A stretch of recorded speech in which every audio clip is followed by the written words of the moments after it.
சுதந்திர போராட்ட வீரர் மாமன்னர் பூலிதேவரின் பிறந்தநாளையொட்டி அரசியல் கட்சித் தலைவர்கள், அரசு அதிகாரிகள் மரியாதை செலுத்தினர்.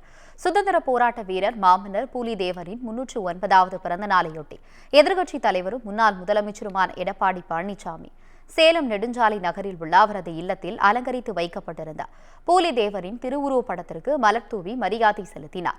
தென்காசி மாவட்டம் சங்கரன் கோவில் அருகே உள்ள நெற்கட்டும் செவலில் உள்ள பூலிதேவரின் மணிமண்டபத்தில் உள்ள முழு திருவுருவ சிலைக்கு ஆட்சியர் கமல் கிஷோர், அமைச்சர் KSSR ராமச்சந்திரன், நாடாளுமன்ற உறுப்பினர் ராணி ஸ்ரீகுமார், சட்டமன்ற உறுப்பினர்கள் ராஜா, சதன், திருமலைக்குமார் ஆகியோர் மாலை அணிவித்து மரியாதை செலுத்தினர்.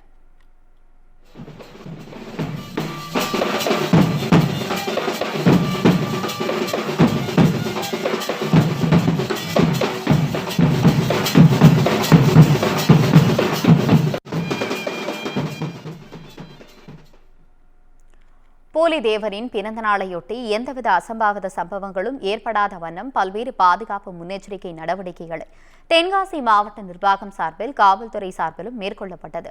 மாவட்டம் முழுவதும் ஆங்காங்கே சோதனை சாவடிகள் அமைக்கப்பட்டு தீவிர கண்காணிப்பு பணியில் காவல்துறையினர் ஈடுபட்டனர். முன்னதாக பூலிதேவரின் வாரிசான ராணிமுத்து துரைச்சி மற்றும் குடும்பத்தினர் ஊர் பொதுமக்கள் சார்பில் ஊர்வலமாக பால்குடம் எடுத்து வரப்பட்டு பூலிதேவரின் திருவுருவ சிலைக்கு அபிஷேகம் செய்து மாலை அணிவித்து மரியாதை செலுத்தினர்.